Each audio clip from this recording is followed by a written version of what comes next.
Jees, eli mulla on tässä tyhjä untistiedosto. Jos tässä nyt on paikalla jotain sellaisia, ketkä ei ole untista ikinä nähnytkään, niin tämä näyttää vähän niin kuin tämmöiseltä Exceliltä tai Wordiltä, ja tämä näkymä, että on niin kuin erilaisia välilehtiä täällä, ja sitten on ikoneita, josta aukeaa ikkunoita ja työkaluja.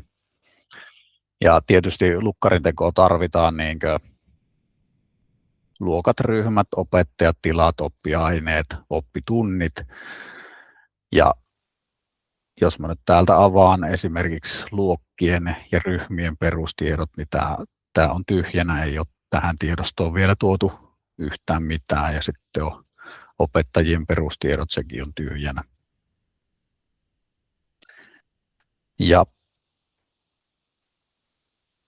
yleensä nämä tiedot voidaan tuoda niin kuin Kurren ryhmät välileheltä, ja mulla on täällä itse asiassa tämmöinen Exceli, joka on tuotu tuolta Kurren ryhmät välileheltä, eli kopioitu kaikki tiedot sieltä vaan Ctrl+C ja sitten liitetty Ctrl+V tänne Exceliin.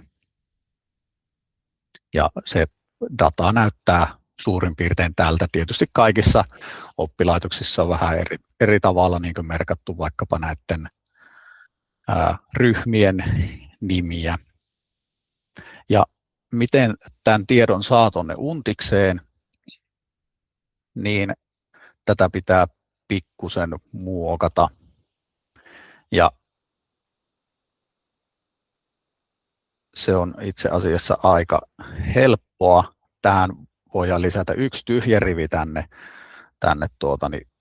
ylös, ja sitten mä oon nimennyt otsikot tänne, että B-sarakkeessa on oppiaine, sitten E-sarakkeessa vuosi, viikko, tunti, sitten on ryhmä, opettaja, luokka, tila, ja sitten sinne voidaan tuoda jotakin tekstitietoa, jos siellä on jotain sellaista, minkä haluaa sieltä Kurren-ryhmät välileheltä siirtää untikseen ihan vaan tekstisarakkeeseen tai tekstikenttänä, niin siihen voi otsikoida sitten teksti.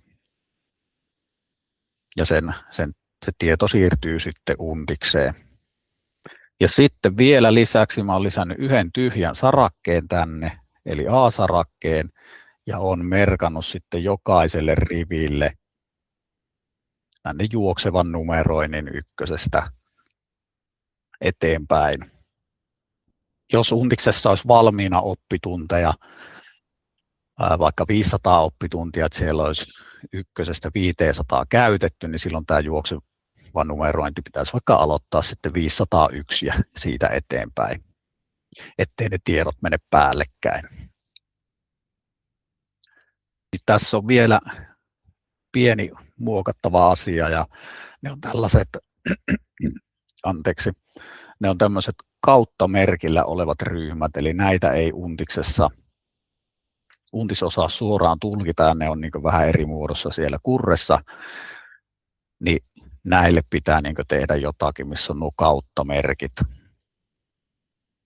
Ja sitä varten olen tehnyt semmoisen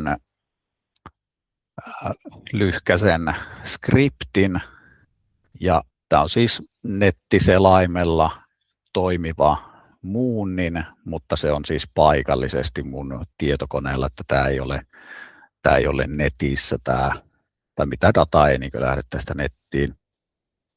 Ja mä valitsen tänne tiedoston ja valitaan siihen tuo, ja varmaan käy sammuttaa se, koska Windows ei anna käsitellä samaa Excel-tiedostoa kahdessa eri paikkaa.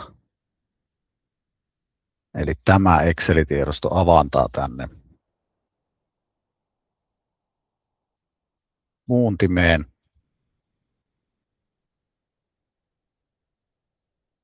Noin. Ja sitten käydään katsomassa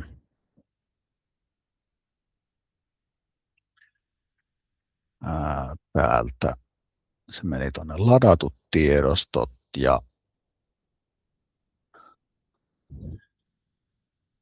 tänne tuli nyt. Elikkä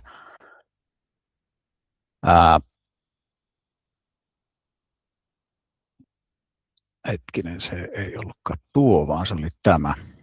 Eli tänne tuli niin nyt tämä muunnettu tiedosto, ja mitä se teki niille kauttamerkeille, niin se niin tuplasi tämän nelosoppituntinumerolla olevan rivin, ja sitten laittoi eri riveille nämä 7B ja 7C, ja samoin täällä, missä oli 2 opettajaa ja 2 ryhmää, eli L ja M, niin se teki 4 riviä niistä, eli tuli jokaiselle erilaiselle opettajaryhmä kombinaatiolle oma rivi. Joskus näitä, jos on joku valinnaisainepalkki tai jotakin muuta, niin niitä saattaa olla niin 10 riviä tai 20 riviä, niin sen takia tuo muunto-ohjelma toimii tuossa tilanteessa hyvin. Ja sitten se vielä vaihtoi vähän näiden sarakkeiden paikkoja, että ne on oikealla paikalla sitten tuolla Untiksessa. Sitten tallennetaan tämä tiedosto CSV-tietona, eli CSV-luetteloerotin tähti.csv. Tallennetaan. No siellä on jo olemassa, voidaan se korvata. Ja sitten mennään Untikseen. Sammutetaan vielä tuo CSV-tiedosto tuolta taustalta samasta syystä kuin äskenkin, eli 2 kertaa ei voi olla auki tuo. Mennään Untiksessa tiedostovälilehdelle, tuonti kautta vienti, tuodaan ja oppitunnit. Tähän asetuksiin ei tarvitse tehdä mitään muutoksia. Klikataan OK ja sitten laitetaan vielä, että kaikki tiedostot näkyy.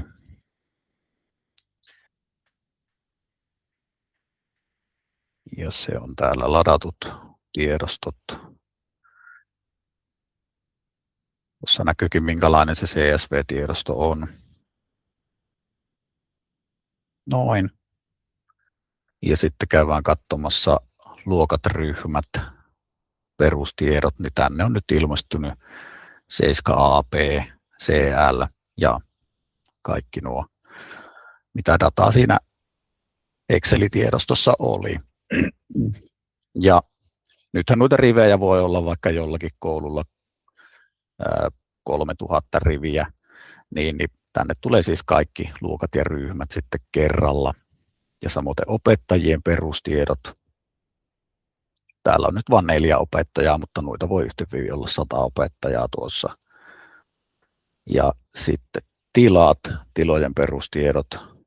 Sieltä löytyy ne kaikki tilojen lyhenteet, oppiaineet, niiden perustiedot. Eli tähän tuli nyt vain noita pilsaryhmiä ja sitten kubismatikka. Ja sitten vielä kaikki oppitunnit. Eli ne kaikki tiedot, mitä siellä oli. Ja täällä on myöskin ne, mitkä oli kauttamerkeillä merkattu siihen Excel-tiedostoon, niin nämä on nyt niin kuin pilkulla eroteltu täällä. Untiksessa nuo luokat ja sitten opettajat menee aina eri riveille. Tässä on nyt tämmöinen yhteisopettajuustunti, missä on SHI ja THE opettaa yhdessä 7L ja 7M biologiaa.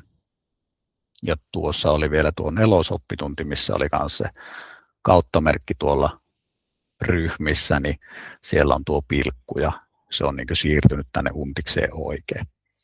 No sitten vielä tekstikenttä tästä puuttuu, niin täältä oikealla hiiren napilla ja kentän asetukset. Voidaan täältä lisätä tuo tekstikenttä näkyviin ja klikataan OK, niin sinne on tullut nyt tuo YA-yhteinen aine. Siinähän voisi olla nyt jotain muutakin, vaikka että joku jaksotieto, että opetetaan jaksoissa 1, 2, 4 tai jotakin muuta semmoista järkevää tietoa. Joo, tällä tavalla tuodaan siis tiedot tänne Untikseen, Kurren ryhmät välileheltä ton Excelin kautta.